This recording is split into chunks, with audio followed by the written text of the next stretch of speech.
Day 6, Stitch the Summer Olympics. Who doesn't love round things? All right, coffee time. It's in the bag. Guys are doing breaks on the truck. Let's do this. Looks like I was, when I was working on this, on a raspberry. There is a lot of color mottling here.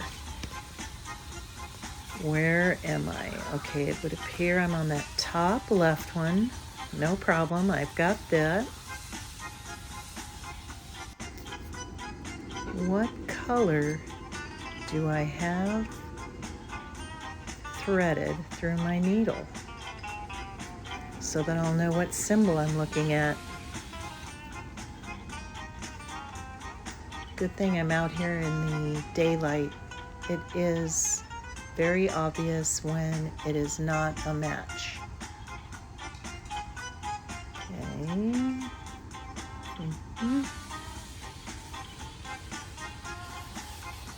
Looks like that one. Across the way there. Yep. Okay, looks like it is the sunset symbol. I'm calling it. Okay, so I had some trouble with that sheet fabric sitting in this frame. So, oh yeah, I don't want fluids next to my work here. So I went in and got some scraps from the last quilt I was working on.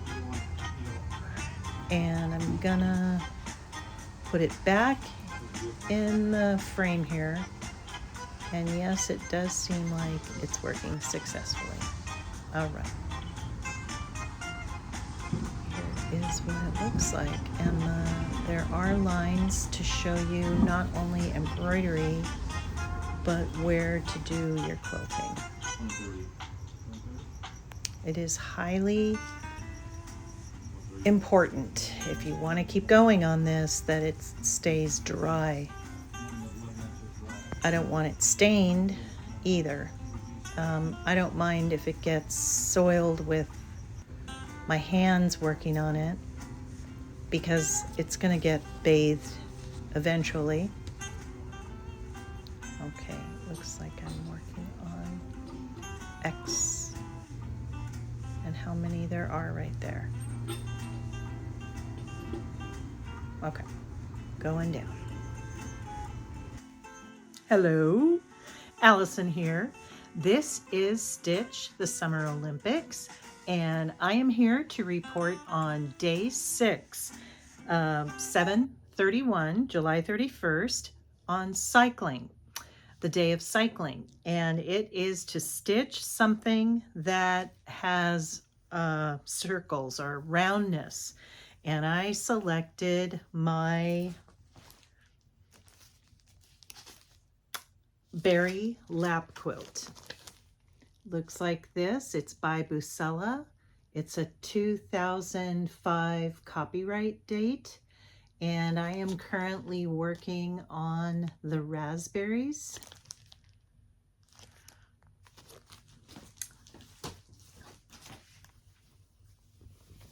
Let's see, I didn't point out this morning that I save it in a bag that used to have our VHS recorder in it when we travel.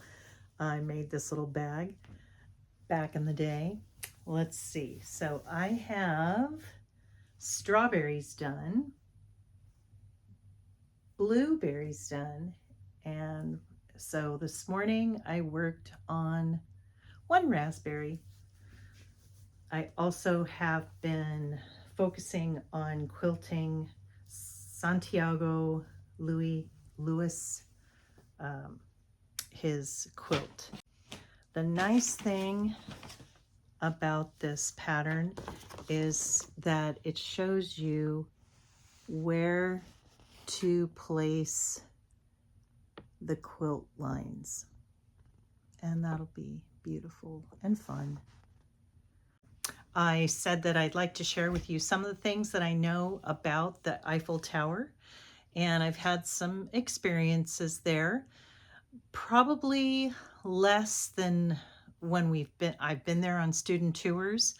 It's been so crowded. I know that I heard like 7 million people a year go there. It is just so jam-packed. Nice enough, the first time we went there to France, my husband, my uh, eldest daughter, Elizabeth, and our eldest son, Clay. I think that was our first time. Well, with my husband. We went at 11:30 at night, and we were able to score it and get up there. And I have to admit that it was midnight, and we were at the top, looking off, and it was a beautiful, clear night, and it was City of Lights. My husband would not give me a kiss. I was pretty.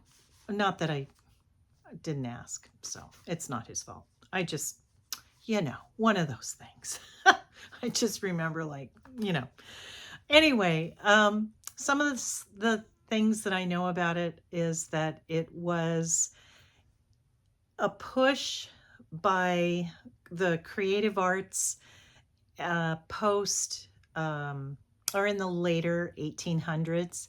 The Washington Monument had opened 5 years prior, and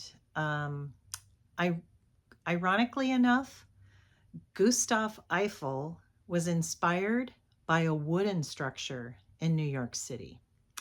And not that it was as tall as the Eiffel Tower, but the shape of it. He wanted to go for it. Gustav Eiffel was also very famous as a bridge designer and builder all over Europe, not just France.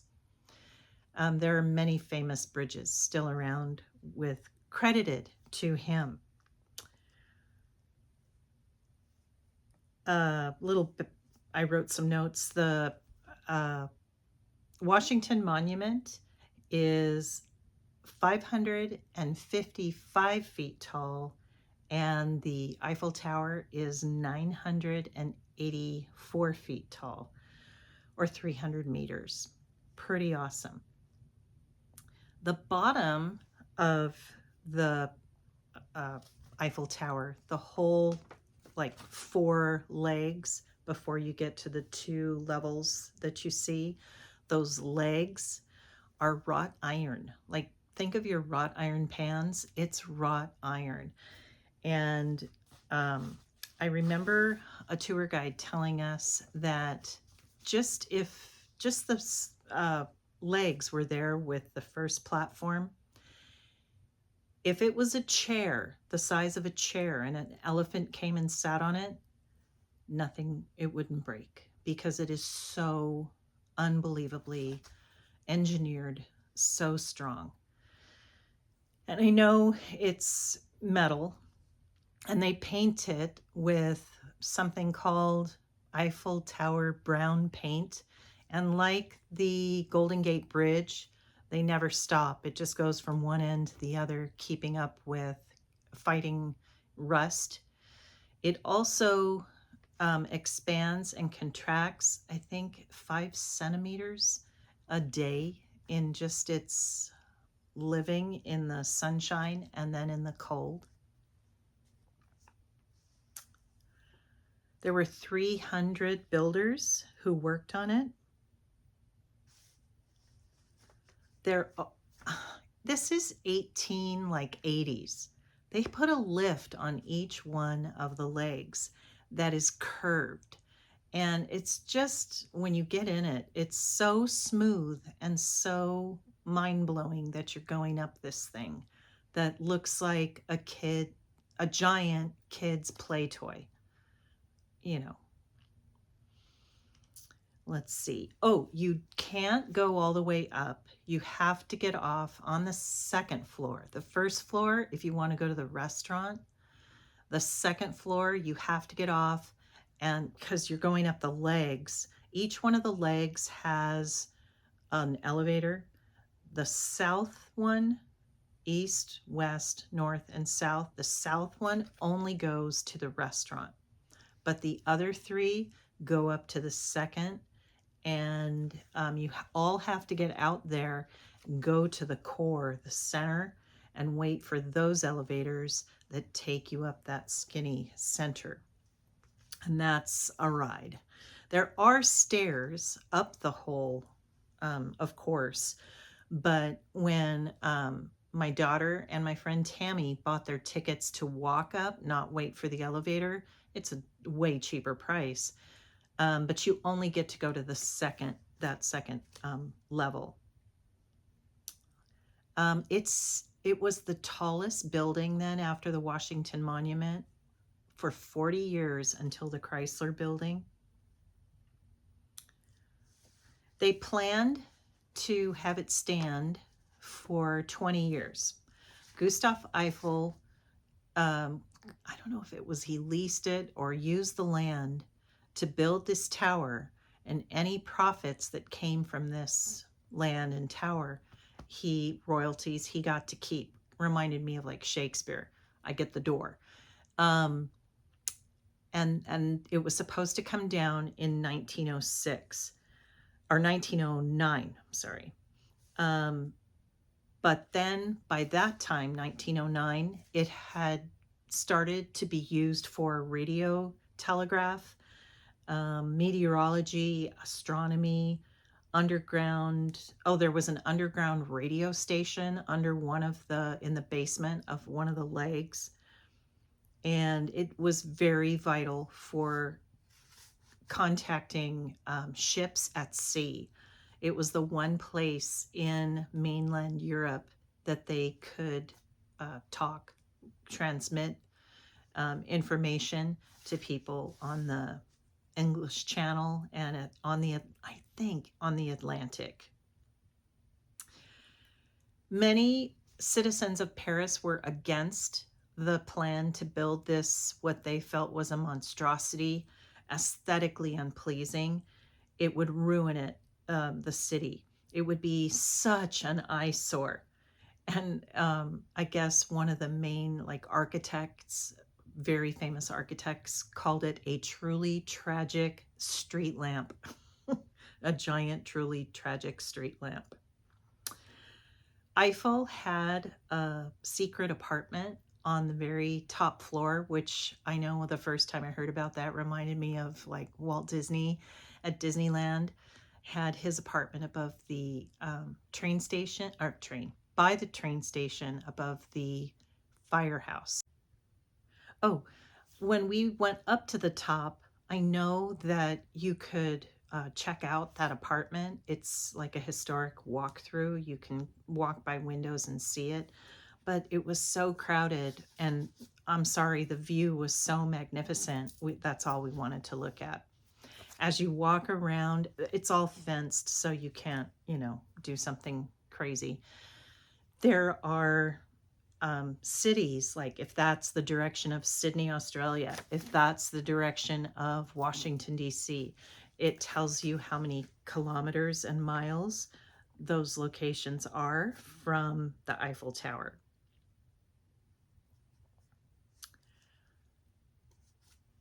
During the First World War, it was used as a signal jammer. And then in World War II, during the German occupation, a German general was ordered by Hitler to raise the major elements of the city, including the Eiffel Tower, and he gave it up and handed it over to the Allied forces. Thank you. In 1964, it was declared a historic monument, and in 1968, the paint was declared a special Eiffel Tower brown. And it's actually painted in 3 shades, with it getting darker at the bottom so that it complements the sky, don't you know? The lights, all the fancy lights, which I gotta say, the first few times in the late 90s that I took student tours to Paris, all those lights all over it were not on it. Those were put there for the millennium, 2000, I think in 98 or 99, so that they could have a giant countdown clock, how many days were left before 2000. And then they've stayed. And it says that that look with all those sparkly lights are copyrighted. So if you take a picture of the Eiffel Tower all sparkly in the night sky, you can't sell it. I suppose you could, but it is copyrighted. Okay, I think that covers it. I hope you enjoyed that. I can't think of anything I'm forgetting. If you have any questions, please don't hesitate to drop me a question. It is a wonderful place to walk around. It is such an amazingly huge structure, and you don't feel scared by it. I do have to say, though, when you walk under it and you look up, woo, that is like, yeah. It's gravel underneath. It was all open, and there'd be some sellers of different toys or flags or, guess what, berets to the kids, trying to make a buck. And the biggest, they know you're a tourist and they want to try to sell you something. And then of course you're just standing there aghast at the view over your head. That's pretty awesome. Okay, have a good night. We're on marathon tomorrow, and we are to do our oldest whip, and that's my teacup, which is not hard to find. I've got it right over here. It's in my old Michael's little travel bag. Before project bags were project bags, Michael's would sell these little zippered, project bags. So looking forward to whipping that out. Thank you for being here. See you tomorrow. Take good care. Bye.